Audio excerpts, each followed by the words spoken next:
And we're going to do that by attacking it using kind of leveraging Facebook and some of the features on there. And we're able to do that because through the Facebook API, you can get birthdays and you can get friends, and you kind of combine those and see your horoscope, all your friends' horoscopes, and you can start sending these things around and answering questions like, who should you hang out with today? Who should you avoid? When should you go on that date?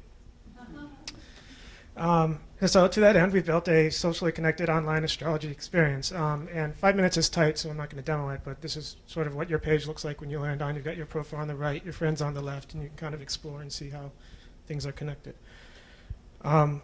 And to that, we've added sharing and friend interaction features, so you can see your friends' stuff, invite other people.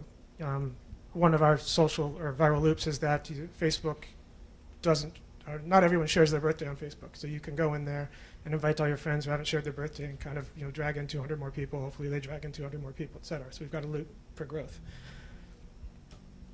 Part of the challenges of this was, okay, how do we do unique horoscopes for all these people? I mean, it's not true that every single Libra has an identical horoscope today. It depends on your place and time of birth.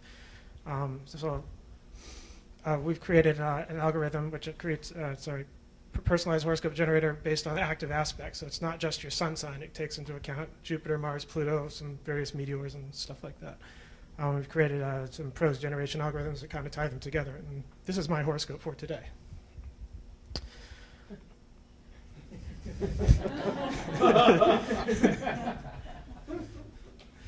And so we've taken all that content, we've built this site around it, but it also allows us to create a content syndication API for delivering this to other astrology sites. And there's tons out there, and there's actually a marketplace for syndicated astrology content where I'm negotiating with a few people already for content feed deals.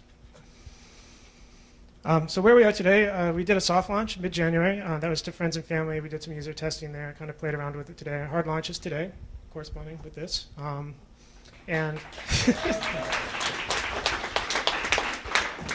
Thank you. Our team is formerly Bebo engineers, and at Bebo we learned how to do social and viral and kind of grow things quickly, and so we like to think in terms of viral objects. And for us, our viral object is currently your personal horoscope, and down the road it's going to be sort of a pairwise horoscope with your friend, which is something that should be intriguing and something you'll want to share. So where can we go? Well, first of all, we need to prove out this concept of a social astrology. We're new. We got to see if, okay, does this new wrinkle kind of make it useful? We want to build out mobile features because if this is something you want to get daily, it's something you want on your phone, it's kind of a time waster for a lot of people. We want to delve deeper into the compatibility and group-based readings, build out the content syndication, and there's a whole bunch of things you can do around video chat. And I've heard anecdotally, and I don't know this for sure, I want to back it up, but that astrology features online are second only to adult-based chat services in terms of what people are willing to pay for. You got 1 minute. Thank you. I don't know if that's true, but I'd love it if it was. So in terms of revenue, there's tons of things we can go after. I mentioned content syndication. There's custom astrology reports, and you can get those wholesale and sell those to people.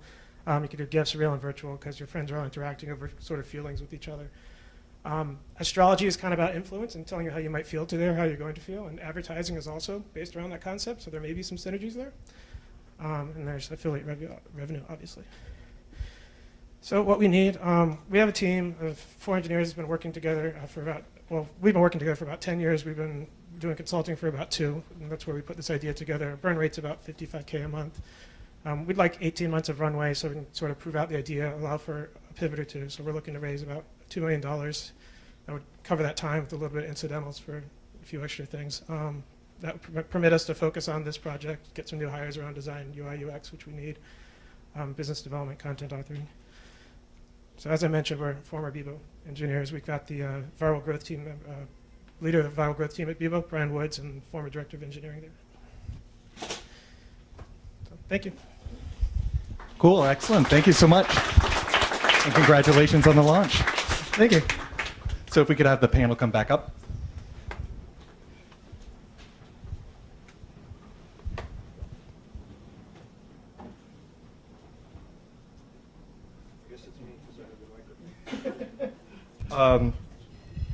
That was a really great presentation.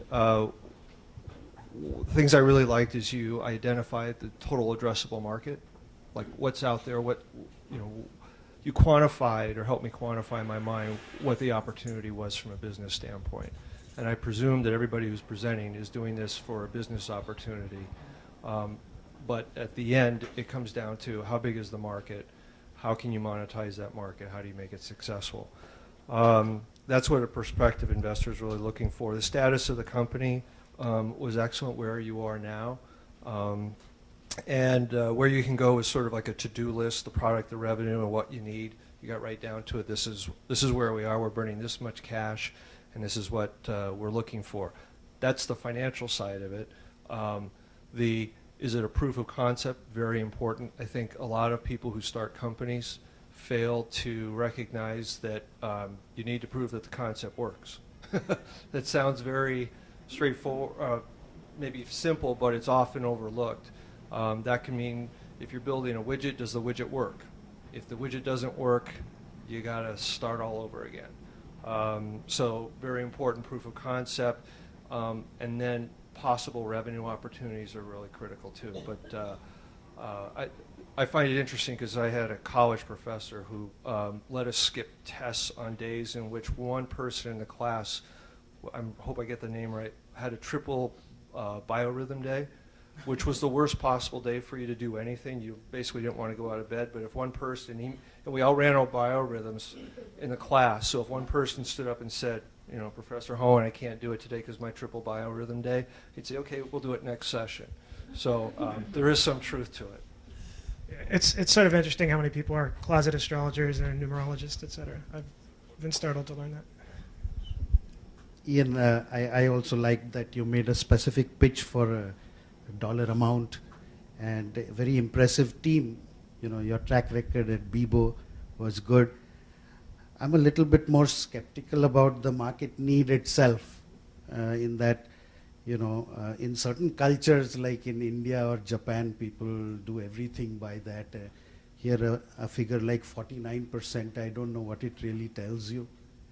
And when I saw the content of your own profile for today, I think you need to make it a little more entertaining or humorous. It's not that really people are looking for something that they believe in, but maybe a little bit of entertainment as well. So that would be my comments. Yeah, I don't know much about astrology, but I do know that I've had arguments with people who seem to know a lot about it, and they're really dogmatic about it. Like, it's real. So I'd say that, like, it kind of reminds me of like online gambling, or like anything where there's like this faith or belief that you know, in something that's not tangible or provable. I think that's really powerful, and this is obviously less harmful than gambling. But this is really interesting because I could see a lot of people kind of, you know, I could see the engagement being really high with I don't know if that's really 49% of the online population or less. So that number breaks down into 31% definitely believe, and then the rest was not sure. Okay. So yeah, I mean, I could see this being like a daily, like many times a day frequency type of application, especially like connected to Facebook, where it's not just your astrology, it's not your horoscope or your sort of information, but your friends, and sort of that interaction. I could see that being like a new twist on horoscopes. But I think the real thing, like if you can make that work, I think keying that into other applications where it's not directly about reading your horoscope or some type of prediction, but more about like if you're into sports and having that sort of pivot on that, and having a parameter on like maybe like where you should travel or where you should go. That'd be really interesting to watch that type of guiding happening. I did like that you laid out the numbers and you mapped out how much capital you need. That's very important. For that's a pretty big seed round you're thinking about, or it's a small Series A. So in the investment parlance, I would say like you'd probably want to break out exactly what's in there, like each engineering headcount, like hosting costs. It looks like a content business and a software business, but you don't want to break that out because that is pretty big for a seed round.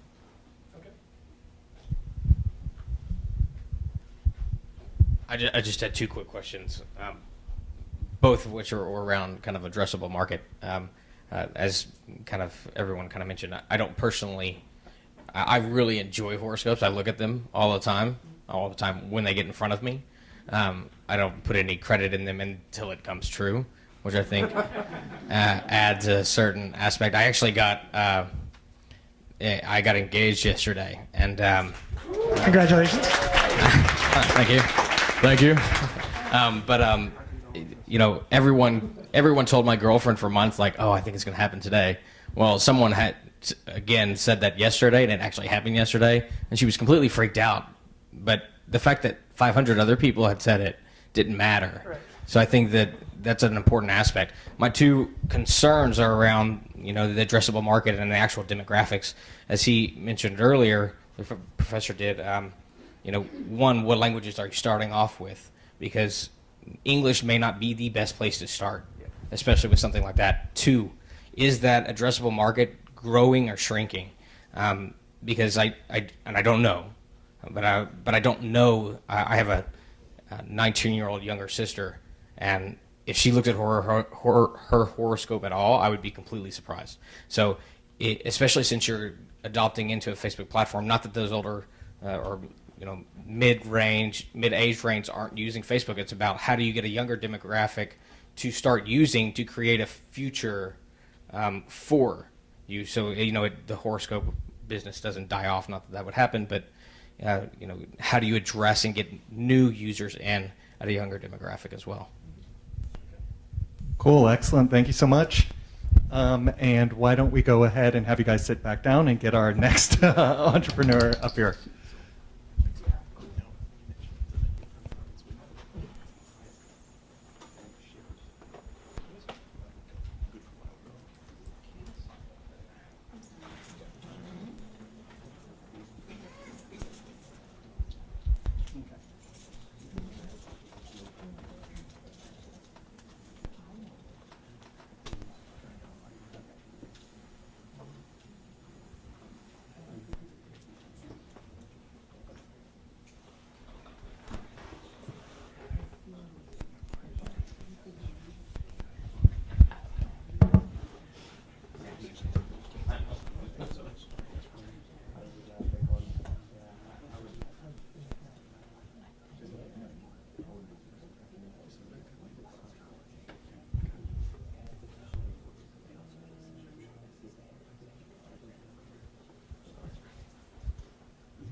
Hello?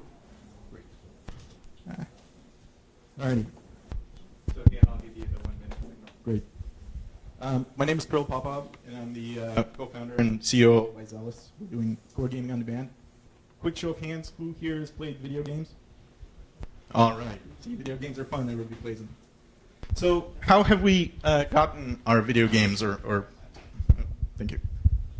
How do we, how were video games distributed over time? We started with arcade games and shopping malls, right? Then we bought cartridges for our Nintendos and started downloading games digitally. And now we're playing games in the browser or on mobile from the cloud, like Zynga has shown us. Great abandoned. Video games themselves have evolved as well in terms of complexity. If you think about the kind of entertainment that you derive from games, we started with Space Invaders, and now we have World of Warcraft, which it has 10 million players, 100 kilometers of virtual world, players that have played 7 years now on this game. And what's interesting is if we chart this trend towards complexity by the different distributions and platforms, you could see that this pattern kind of repeats itself as the platforms and distribution channels improve. And if you look at the cloud games today, they're closer in complexity to the Space Invaders than they are to something like World of Warcraft. So that's actually the problem, right? The global gaming market's about $65 billion, and social gaming is focusing on about 2/3 of that. they're focusing on the casual gameplay, something like a